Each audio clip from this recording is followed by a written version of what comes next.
انتہائی قابل احترام سامعین گرامی، اس کائنات کے اندر اللہ تعالیٰ کی قدرت کو پہچاننے کے لیے بے شمار مناظر وہ موجود ہیں۔ خود آسمان اس کی قدرت کا شاہکار ہے، پھر زمین جس پر انسان بستے ہیں، ہمارا گھر ہے، ایک ٹیمپریری اور وقتی، یہ بھی اللہ تعالیٰ کی قدرت کا ایک مظہر ہے۔ اسی طرح اس زمین کے اوپر بسنے والے انسانوں کے مختلف رنگ، مختلف زبانیں، مختلف ذہن، مختلف علاقے، یہ بھی اس کی قدرت کا مظہر ہے۔ اسی طرح زمین پر بدلنے والے موسم، یہ بھی اس کی قدرت کا ایک مظہر ہے۔ ان موسموں کے بدلنے کا ایک تو ظاہری سبب ہے، جس کو آپ سائنس کہہ لیں، کہ اللہ تعالیٰ نے زمین کو پیدا کیا لیکن قطبین سے اس کو تھوڑا سا جھکا دیا، یہ سیدھی نہیں ہے، قطب شمالی اور جنوبی سے پچکی ہوئی بھی ہے اور ٹیڑھی بھی ہے۔ اس کی وجہ سے جب یہ مختلف سال کے ایام کے اندر اپنی جگہ بدلتی ہے تو سورج کے سامنے مختلف علاقے آتے ہیں۔ خط استوا سے کبھی سورج کی شمال، خط استوا سے شمال کی جانب کے حصے، کبھی خط استوا سے جنوب کی جانب کے حصے، تو خط جدی کی طرف اور کبھی خط سرطان کی طرف یہ جو زمین کا اوپر نیچے ہونا ہے، یہ ظاہری سبب ہے موسموں کے بدلنے کا۔ جب بھی سورج خط استوا سے شمال کی جانب جائے گا تو ہمارے ہاں گرمی بڑھے گی، اور جنوب کی جانب جائے گا تو سردی بڑھے گی۔ لیکن یہ ظاہری سبب ہے، ایک اس کا باطنی اور حقیقی سبب بھی، اور وہ باطنی اور حقیقی سبب کیا ہے؟ وہ میرے رب کی قدرت ہے۔ بخاری شریف میں روایت ہے، حضور نبی کریم صلی اللہ علیہ وسلم نے ارشاد فرمایا کہ جہنم نے اللہ تعالیٰ کے ہاں شکوہ کیا کہ اللہ اس کا جہنم کا کچھ حصہ دوسرے کچھ حصے کو کھا گیا، کہ جہنم کے اندر اگر گرمی ہے، آگ ہے، تو وہ انتہائی درجے کی گرم ہے، تو اللہ تعالیٰ نے اس جہنم کو 2 سانس لینے کی اجازت دے دی۔ ایک سانس اس نے جب لیا تو اس کی سانس کی گرمی کی وجہ سے گرمی کی شدت پیدا ہوگی دنیا میں، اور دوسرا سانس اس نے جب لیا تو اس کی وجہ سے سردی کی شدت وہ دنیا کے اندر پیدا ہو گئی۔ تو یہ 2 جہنم کے سانس لینے کی وجہ سے 2 موسموں کی شدت وہ زمین کے اوپر پائی جاتی ہے۔ یہ اس کا حقیقی سبب۔ اس سے پتہ چلا، اس سے 2 باتیں میں واضح کر دوں کہ اللہ تعالیٰ جب کلام فرماتے ہیں، جیسے وہ رب فرشتوں سے کلام کرتا ہے، انسانوں سے کلام کرتا ہے، اسی طرح بے جان جو ہمارے اعتبار سے لاشعوری اور بے جان مخلوق ہے، رب ان سے بھی کلام کرتے ہیں تو ان کے اندر بھی شعور پیدا ہو جاتا ہے، یا حقیقت میں وہ شعور موجود ہے جس کا ادراک ہم نہیں کر سکتے اور رب اس کا ادراک کرتا ہے۔ جیسے کہ میں نے وہ آیت مبارکہ پڑھی کہ ثم استوى الى السماء وهي دخان فقال لها وللارض ائتيا، کہ اللہ نے آسمان اور زمین کو پیدا کرنے کے بعد ارشاد فرمایا کہ تم میری بات کو مانو، میرے حکم کی اطاعت کرو، چاہے خوشی سے کرو، چاہے زبردستی کرو، ناپسندیدگی کے ساتھ کرو۔ تو زمین آسمان نے کہا قالتا اتینا طائعین، کہ ہم آپ کے حکم کی اطاعت کرتے ہیں اپنی رضامندی اور خوشی سے۔ دوسرے اس حدیث پاک سے ہمیں یہ سمجھ میں آیا کہ جہنم میں دونوں طرح کے عذاب ہیں، گرمی کا بھی عذاب ہے اور سردی کا بھی عذاب ہے۔ ھذا فليذوقوه حمیم وغساق، یہ ہے عذاب کہ یہ حمیم، اس کے اندر کھولتا ہوا پانی بھی ہے، اور غساق، اس کے اندر ٹھنڈک اور سردی بھی ہے۔ لہذا یہ جو دنیا کے اندر گرمی بڑھتی ہے، یہ سردی بڑھتی ہے، یہ اصل میں اللہ تعالیٰ اسی جہنم کے اندر پائے جانے والے عذابوں کی شکلوں کا اظہار فرماتے ہیں اور ان عذابوں کی طرف اشارہ کرتے ہیں۔ اس وجہ سے کہا جاتا ہے کہ جب آدمی گرمی کی شدت کو محسوس کرے تو رب سے جہنم کے گرم عذاب سے پناہ مانگے، اور جب سردی کی شدت کو محسوس کرے تو تب اللہ تعالیٰ سے جہنم کے سردی والے عذاب سے پناہ مانگے کہ اللہ مجھے اس سے عافیت عطا فرما۔ لیکن نسبتاً گرمی کے سردی کا موسم وہ مومن کے لیے موسم بہار ہے، اس میں مومن کے لیے بڑی عافیت موجود ہے۔ میں انشاءاللہ آج کی گفتگو میں اس پر روشنی بھی ڈالوں گا اور اس اعتبار سے سردی کے کچھ آداب ہیں اس کو بھی ذکر کروں گا۔ ایک تو حدیث پاک میں آیا، اللہ کے نبی صلی اللہ علیہ وسلم نے ارشاد فرمایا الشتاء ربیع المؤمن، کہ سردی کا زمانہ مومن کے لیے ایک بہار کا موسم ہے، ایک خوشی کا موسم ہے۔ کیوں؟ قصر نہارہ، اس کے دن چھوٹے ہو جاتے ہیں، اس کی راتیں قیام کے لیے لمبی ہو جاتی ہیں۔ رات جلدی آ گئی اور دیر سے ختم ہوئی، نیند جلدی پوری ہو جاتی ہے، تو ایک مومن کو توفیق مل جاتی ہے کہ وہ رات کے آخری حصے میں کھڑا ہو جائے، اپنے رب کے سامنے نماز تہجد ادا کرے، لمبے لمبے قیام کرے، قرآن کریم کی تلاوت کرے اور اپنے رب کی یاد کے اندر اور دعاؤں کے مانگنے کے اندر مشغول ہو جائے۔ جیسے کہ حدیث پاک میں آتا ہے کہ جب رات کا آخری حصہ ہوتا ہے تو رب کی رحمت آسمان دنیا پر اترتی ہے اور اس کی طرف سے آواز ہوتی ہے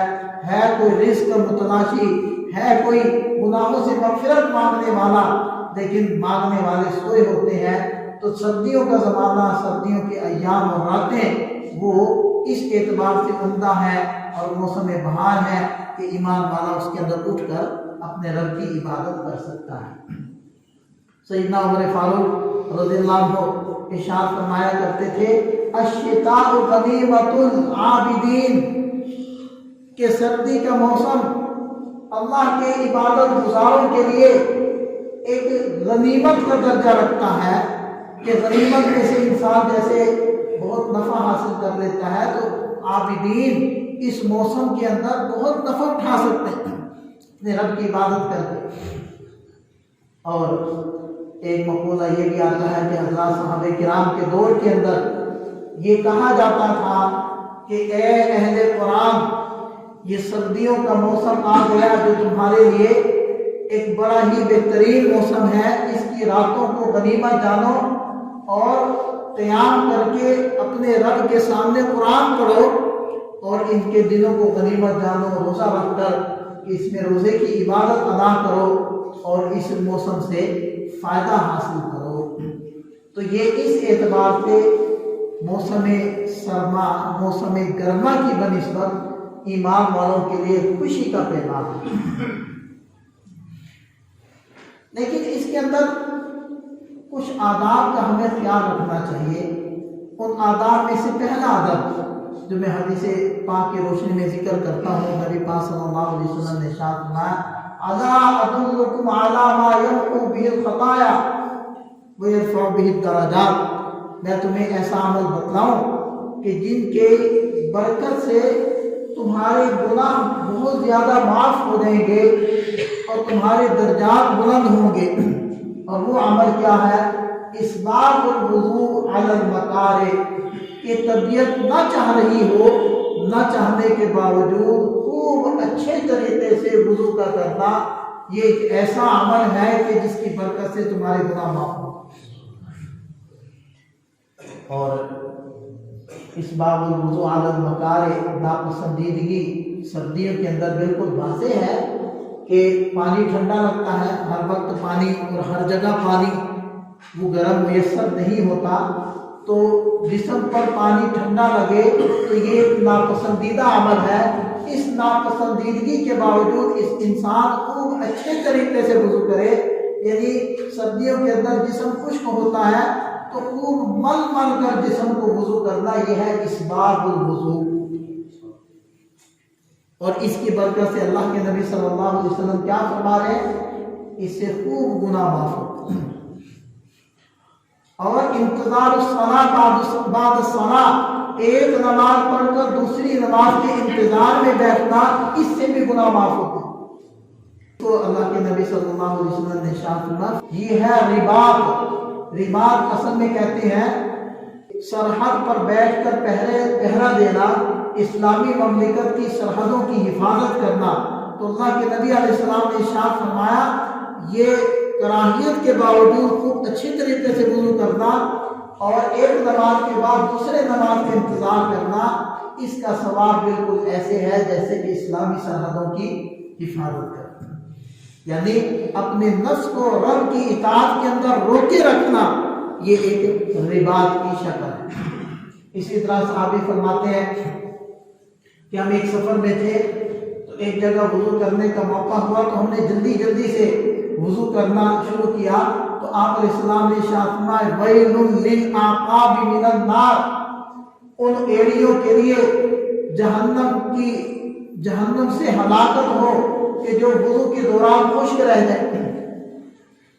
تو اس کی ایک وجہ میں نے بتایا کہ بعض اوقات انسان کو جلدی ہوتی ہے، جلدی کرتا ہے اور جلد بازی کی وجہ سے کوئی حصہ خشک رہ جاتا ہے، اور بعض اوقات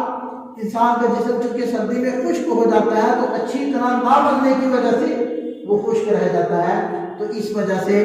ایڑیوں کو بھی خوب اہتمام سے، کوہنیوں کو بھی خوب اہتمام سے مل مل کر دھونا، یہ ایک فضیلت والا عمل ہے سردیوں کے اندر۔ اور خاص طور پر ایڑیوں کا خیال رکھنا کہ بسا اوقات دیکھا گیا ہے کہ نمازیوں کی ایڑیاں وہ پھٹی ہوتی ہیں، وہ عدم احتیاط کی وجہ سے ہوتا ہے۔ ہمیں چاہیے کہ ہم رات کو سوتے ہوئے خوب ایڑیوں کو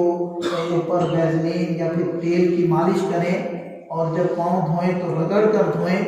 کسی پتھر وغیرہ سے اس کو اچھے سے رگڑ لیں تاکہ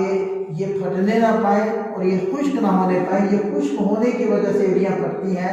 اور بعض اوقات پھر یہ نماز کے لیے بھی رکاوٹ بن جاتی ہیں، تو اس لیے اس کا بہت زیادہ اہتمام کرنا چاہیے۔ ایک اور عمل اس سردی کے اندر یہ ہم کر سکتے ہیں کہ ہم موزے پہن لیں۔ یہ ایک ایسی سہولت ہے کہ جو ہمیں اسلام دیتا ہے، لیکن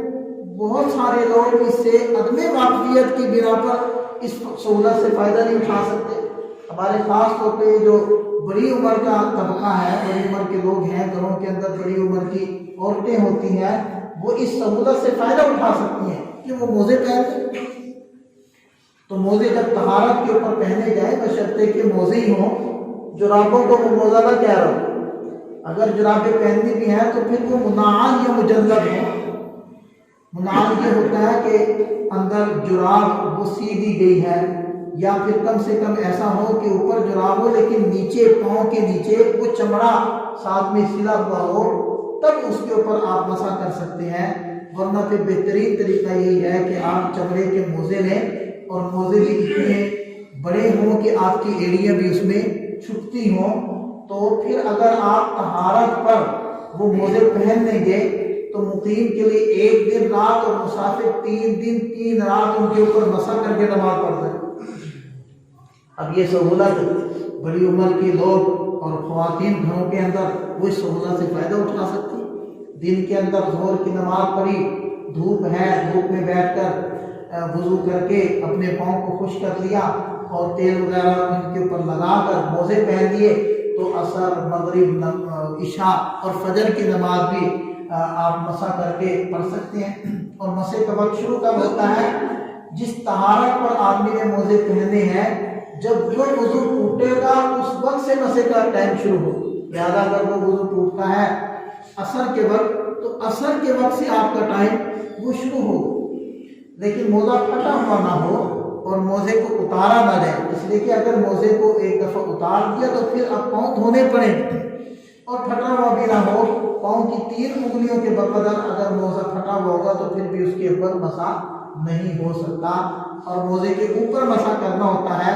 طریقہ بہت آسان ہے، وہ یہ ہے کہ ہاتھوں کو دھو کر یہ 3 انگلیاں یہ اگلے حصے پر آپ رکھیں گے، یعنی ہاتھوں کی انگلیوں کو پاؤں کی انگلیوں پر رکھیں اور ایڑی کی طرف ایسے اوپر کی طرف کھینچ لیں، بس یہ مسا ہوگا۔ ہتھیلیاں بھی لگانے کی ضرورت نہیں ہے، لیکن لگانے تو بھارت میں بھی مسا ہو جائے گا۔ تو اس طریقے سے مسا ہے، اور اوپر کرنا ہے، موزے کے نیچے نہیں کرنا۔ تو اگر اس سہولت سے فائدہ اٹھا لیں تو یہ بھی ایک بڑی سہولت ہے۔ کوئی حرج نہیں ہے کہ جرابیں پہنی ہوئی ہیں، جرابوں کے اوپر اگر آپ موزہ پہن لیتے ہیں تو کوئی حرج نہیں ہے، کیونکہ اصل اعتبار موزے کا ہے، وہ آپ نے پہنا ہے،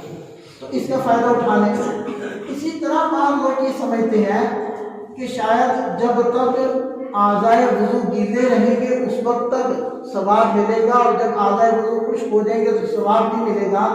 تو وہ لوگ تولیے کا استعمال نہیں کرتے۔ تو یاد رکھیں، تولیے کا استعمال کرنا بھی سنت ہے، اس لیے کہ آپ کو تو اس وقت تک ثواب ملے گا جب تک آپ باوضو رہیں گے، اعضائے وضو کے خشک ہونے یا گیلا رہنے کو اس میں کوئی عمل دخل نہیں۔ تو اس لیے لہذا حدیث پاک میں آتا ہے کہ نبی پاک صلی اللہ علیہ وسلم کے پاس پھر ایک کپڑے کا ٹکڑا تھا کہ جس کے ذریعے سے آپ علیہ السلام اعضائے وضو کو خشک کر دیا کرتے تھے، تو لہذا سردی میں آپ تولیے استعمال کریں، یہ بھی سنت۔ بعض اوقات سردی زیادہ ہونے کی وجہ سے چادر لپیٹی ہوتی ہے تو لوگوں نے منہ بھی لپیٹا ہو، تو نماز کی حالت میں منہ کا ڈھانپنا یہ مکروہ ہے، چہرہ کھلا ہوا ہونا چاہیے، کیونکہ چادر کی وجہ سے جب آپ منہ ڈھانپیں گے تو ذکر کرنے، تلاوت کرنے کے اندر بھی مشکل پیش آئے گی، اور حدیث پاک میں بھی چہرے کو نماز کی حالت میں ڈھکنے سے منع کیا گیا ہے، لہذا چہرے کو کھلا رکھیں، چادر کو چہرے سے ہٹا دیں۔ اسی طرح چادر کو اس طریقے سے لپیٹنا کہ اتنا سخت آپ نے جسم کے گرد لپیٹا ہے کہ ہاتھ بھی اس سے نکل نہیں پا رہے، یہ بھی ممنوع ہے، ایسا عمل بھی نہیں کرنا چاہیے۔ چادر اس طریقے سے آپ اوڑھ لیں کہ آپ کے آسانی سے ہاتھ اس کے باہر آ سکیں، اور آپ تبیر کہتے ہیں، یونا کہتے ہیں، ہاتھوں کو کانوں تک اٹھاتے ہیں تو آپ کے ہاتھ چادر سے آسانی کے ساتھ باہر نکل سکیں، یہ بھی سنت ہے، اور ہاتھوں کو باہر نہ نکالنا یہ مکروہ ہے۔ اسی طرح سردی کے اندر بعض لوگوں نے مفلر لیا ہوتا ہے یا اور کوئی گرم کپڑا، یا نماز کے وقت میں وہ چادر کو ایسے سمیٹ کر ایسے اوپر اوڑھ لیتے ہیں، یعنی کھول کر نہیں اوڑھتے، تو اس میں اس چیز کا خیال رکھنا چاہیے کہ وہ دونوں اس کے کنارے وہ نیچے کی طرف نہ لٹکے ہوئے۔ مفلر اگر آپ نے ڈالا ہوا ہے اگر گردن کے اندر، تو اس کی دونوں کنارے وہ نیچے کو نہ لٹکے ہوئے، یعنی اس طریقے سے آپ اس کو اوڑھ لیں، ایک کنارہ اس کا پیچھے کی جانب چلا جائے اور دوسرا کنارہ نیچے کی جانب لٹکا ہو، تو یہ درست ہے۔ لیکن دونوں کنارے چادر ہو یا مفلر ہو نیچے کو لٹکے ہوئے ہوں، جیسے گلے کے اندر ایسے ڈال دیا جائے، یہ مکروہ ہے نماز کی حالت میں، اس کو کہتے ہیں صدل۔ نبی پاک صلی اللہ علیہ وسلم نے صدل کرنے سے منع فرمایا ہے، تو یہ صدل نہیں کرنا، اس کو اوڑھ لینا ہے۔ اگر وہ کھل کر ایسے سیدھی نیچے لٹک جاتی ہے چادر یا آپ کا مفلر، تو اس کو دوبارہ سے اپنے اوپر ایسے اوڑھ لیں، یہ اتار کر رکھ دیں نماز میں، لیکن صدل کرنا یہ مکروہ ہے۔ اسی طرح صدل کے اندر یہ بھی آتا ہے کہ آپ نے اتنا لمبا چوغا یا جبہ، یا بعض لوگ وہ رات کو سونے کے لیے ایک لمبا سا لباس پہن لیتے ہیں، وہ اتنا لمبا پہننا کہ اس سے ٹخنے بھی چھپ جائیں، یہ بھی ممنوع ہے، بلکہ اس کے بارے میں تو وعید آئی ہے کہ نبی پاک صلی اللہ علیہ وسلم کے ارشاد کا مفہوم ہے کہ جو حصہ ایڑیوں کا یعنی ٹخنوں کے نیچے کا جو حصہ کپڑے کے اندر چھپا ہوا ہوگا اس کو آگ چھوئے گی، جہنم کی آگ میں وہ جلے گی۔ اس لیے اس کا تو بہت زیادہ خیال کرنا چاہیے۔ لوگوں نے پینٹ پہنی ہوتی ہے، اس میں ٹخنے چھپے ہوتے ہیں، شلوار پہنی ہوتی ہے تو ٹخنے چھپے ہوتے ہیں، اور بعض لوگ اتنی مہربانی کرتے ہیں کہ نماز کی حالت میں وہ اوپر کو چڑھا رہے ہوتے ہیں شلوار کو، یہ پینٹ کو نیچے سے موڑ رہے ہوتے ہیں۔ تو یہ یاد رکھنا چاہیے، یہ واجب یعنی ٹخنوں کو ننگا رکھنا یہ نماز کا واجب نہیں، یہ لباس کا واجب ہے۔ ہر حالت میں ٹخنوں کو ننگا رکھنا واجب ہے، اور کسی بھی حالت میں ٹخنوں کو ڈھکنا یہ واجب کا توڑنا ہے اور یہ حرام ہے۔ لہذا نماز کی حالت میں بھی بچنا چاہیے، نماز کے علاوہ بھی اس عمل سے بچنا چاہیے، اس لیے کہ اس کے اوپر وعید ہے۔ بعض لوگ سردیوں کے اندر یہ سمجھتے ہیں چونکہ جب سردی بڑھے گی تو ہیٹر لگ جائیں گے، بعض اوقات دیوار پر لگے ہوتے ہیں، بعض دفعہ نیچے رکھے ہوئے ہوتے ہیں، تو بعض لوگ سمجھتے ہیں اور اس کے اوپر فتوے بھی دے رہے ہوتے ہیں کہ جی آگ کے سامنے آپ سجدہ کر رہے ہیں، یہ حرام ہے، یہ ممنوع ہے، یہ مکروہ ہے، مختلف فتوے آ رہے ہوتے ہیں، حالانکہ اس کے اندر کوئی کراہیت نہیں ہے۔ ایسی صورتیں نبی پاک صلی اللہ علیہ وسلم کو بھی پیش آئی ہیں نماز کے اندر کہ آق علیہ السلام کے سامنے آگ آئی ہے، چاہے وہ صحابہ کرام کو بھی نظر آئی، یہ ایسی روایات بھی ہے، یا بعض روایات ایسی بھی ہیں کہ حضرات صحابہ کرام کو نظر نہیں آئی اور آق علیہ السلام کو دکھائی گئی ہے، لیکن آق علیہ السلام نے اس سے نماز نہیں چھوڑی اور اسی حالت میں نماز پڑھی ہے۔ لہذا یہ کوئی مسئلہ نہیں ہے کہ جی ہیٹر آگے ہو تو نماز پڑھنا مکروہ ہے، کہ جی یہ تو عبادت، یہ تو آگ کی عبادت کی مشابہت، تو ایسی کوئی مشابہت اس کے اندر نہیں پائی جاتی، اس سے اس پر فتوی دینے کی کوئی ضرورت نہیں۔ ایک ادب سردیوں کا یہ ہے، بلکہ یہ تو گرمیوں کا بھی ہے، کہ ہم موسم کی شدت کے اندر آ کر شکوے نہ کیا کریں، وہ جی آج تو بہت سردی ہے، اللہ بچائے، یہ تو عذاب ہے اللہ۔ گرمیوں کے اندر لوگ اسی طرح تل ملاتے ہیں تو وہ موسم کو کوسنا شروع کر دیتے ہیں۔ اللہ تعالیٰ سے عافیت کی دعا مانگنے میں حرج نہیں ہے، لیکن موسم کو برا کہنا یا زمانے کو برا کہنا یہ جائز نہیں۔ لہذا حدیث پاک میں آتا ہے، نبی پاک صلی اللہ علیہ وسلم نے ارشاد فرمایا، حدیث قدسی ہے کہ اللہ تعالیٰ ارشاد فرماتے ہیں، یؤذینی ابن آدم مجھے تکلیف دیتا ہے، یسب الدہر کہ وہ زمانے کو برا بھلا کہتا ہے، انا الدہر، اللہ تعالیٰ فرماتے ہیں زمانہ تو میں ہوں، اقلب اللیل والنہار، دن رات کو پلٹتا میں ہوں، کبھی راتوں کو چھوٹا کرتا ہوں، کبھی دن کو چھوٹا کرتا ہوں، یہ نظام میں بناتا ہوں۔ تو گرمی کی شدت بھی اللہ کی طرف سے ہوتی ہے، سردی کی شدت بھی اللہ کی طرف سے ہوتی ہے۔ موسموں کو برا کہنا یا اوقات کو برا کہنا یا زمانوں کو برا کہنا یہ جائز نہیں ہے، درست نہیں ہے، بلکہ اگر آدمی کو کسی موسم سے تکلیف پہنچے تو انسان اللہ تعالیٰ سے عافیت کی دعا مانگے، موسم کو برا بنا نہ کہے، بلکہ اس سے تو عبرت حاصل کرنی چاہیے۔ جیسے کہ میں نے شروع میں کہا کہ ایک ظاہری سبب ہے موسم کی شدت کا اور ایک باطنی اور حقیقی سبب ہے، اور وہ یہ ہے کہ جہنم کے دو سانس کی وجہ سے ایسا ہوتا ہے۔ تو پھر ہمیں سردی کی شدت کا کو دیکھ کر بھی یہ سمجھنا چاہیے کہ اس سے زیادہ سردی جہنم کے اندر ہوگی، جہاں سورج کی کرنیں تک نہیں ہوں گی، اور جب ہم گرمی کی شدت محسوس کریں تو اس سے اندازہ لگائیں کہ جہنم کے اندر اس سے بھی زیادہ گرمی ہوگی، تو ہم اس کے ذریعے سے قیاس کر کے عبرت حاصل کریں اور اپنے آپ کو گناہ سے بچانے کے لیے اس کے ذریعے سے ہم اپنے اندر قوت پیدا کریں اور ارادہ کریں کہ جب اللہ تعالیٰ جب دنیا کی یہ گرمی یا سردی ہمیں برداشت نہیں ہو رہی تو پھر جہنم کی گرمی سردی کو ہم برداشت کریں گے،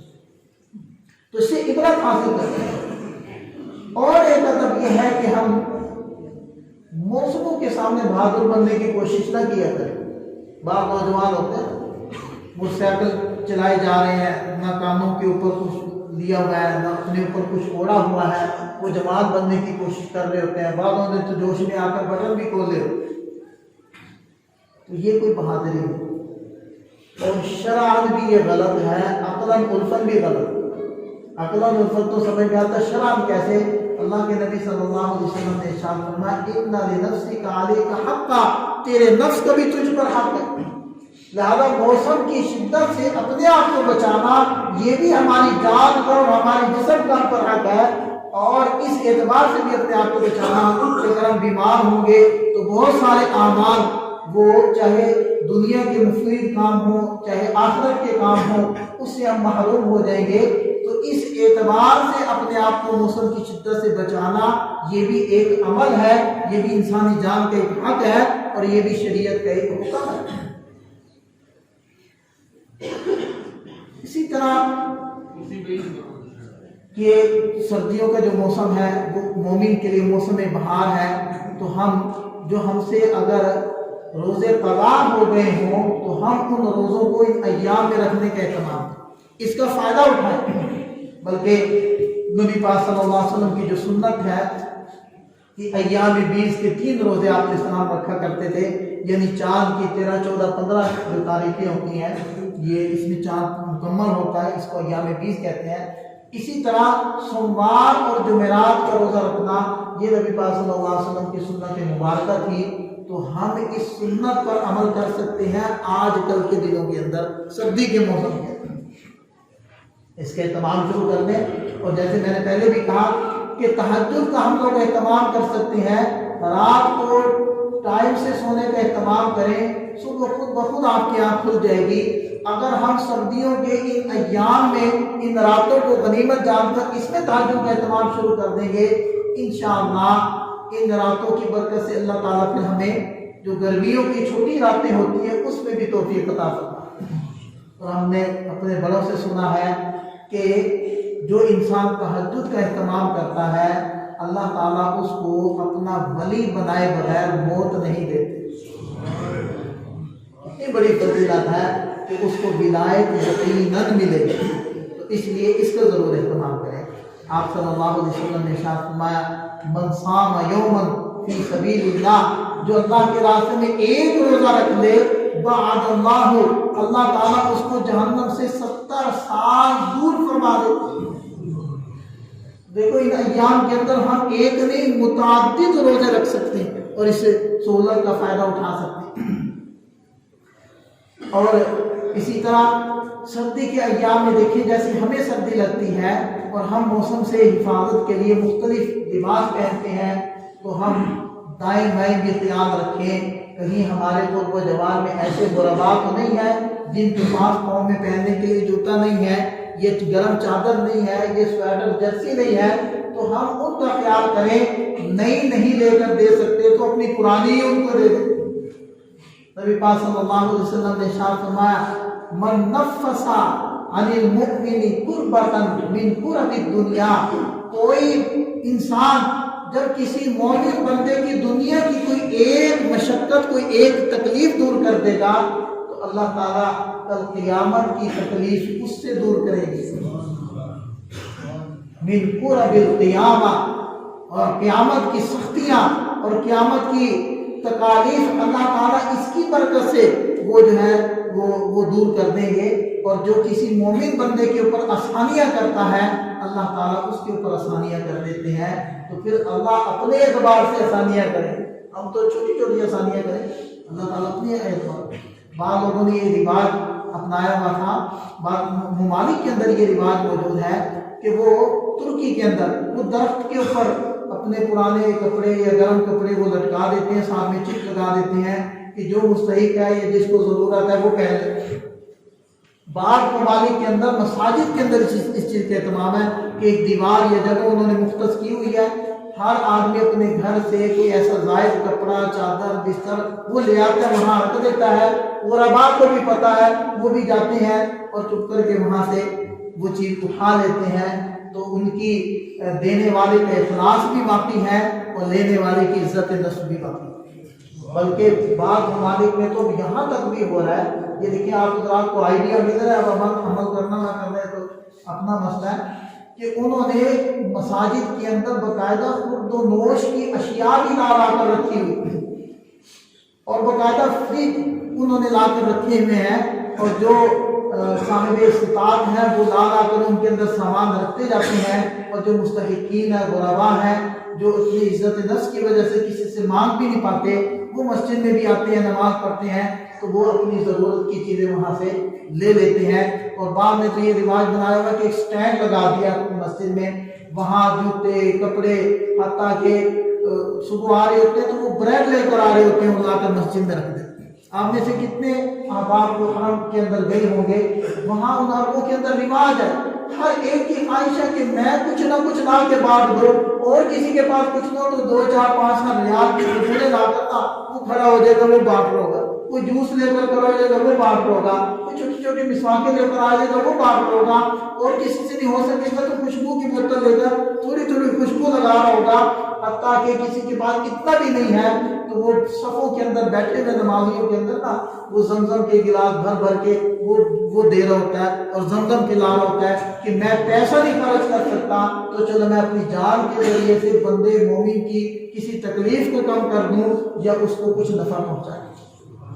ان چیزوں کو ہم رواج دیں، یقین جانیں ہم غربا کی، ہم کمزوروں کی جب خبرگیری کریں گے اللہ ہماری خبرگیری کرے گے، ہم ان کی تکلیفوں کو دور کریں گے اللہ تعالیٰ ہماری تکلیف کو دور کریں گے۔ یہ تو حدیث پاک میں آتا ہے کہ اللہ تعالیٰ اس وقت تک بندے کی مدد کے اندر لگے رہتے ہیں جب کہ بندہ اپنے کسی مومن بھائی کی مدد کے اندر لگا رہے، جب تک وہ اس کی کام میں لگا رہے گا اس وقت تک اللہ اس کے کاموں کو بنانے میں لگے رہے گا۔ بڑی مشہور ایک تابعی گزری ہے حضرت صفوان بن سلیم رحمت اللہ، وہ اپنے ایک دن گھر سے نکلے تو ایک غریب مارے بندے کو دیکھا کہ وہ سردی سے کانپ رہا تھا، ان کے پاس اور کچھ نہیں تھا، انہوں نے اپنا قمیض اتارا اور اس کو پہنا دیا۔ تو بلاد شام کے ایک علاقے کے اندر ایک صاحب نے رات کو خواب دیکھا اور اس کو خواب میں یہ نظر آیا کہ جا کر صفوان بن سلیم کو کہو کہ ہمیں تمہارا یہ عمل بڑا اچھا لگا اور اس کی برکت سے ہم نے تمہیں جنت میں داخل کر دیا۔ وہ بندہ شام سے چلا مدینہ طیبہ کے اندر آیا، لوگوں سے پوچھ کر حضرت صفوان بن سلیم کے پاس پہنچا اور ان کو یہ اپنا خواب بیان۔ تو دیکھیں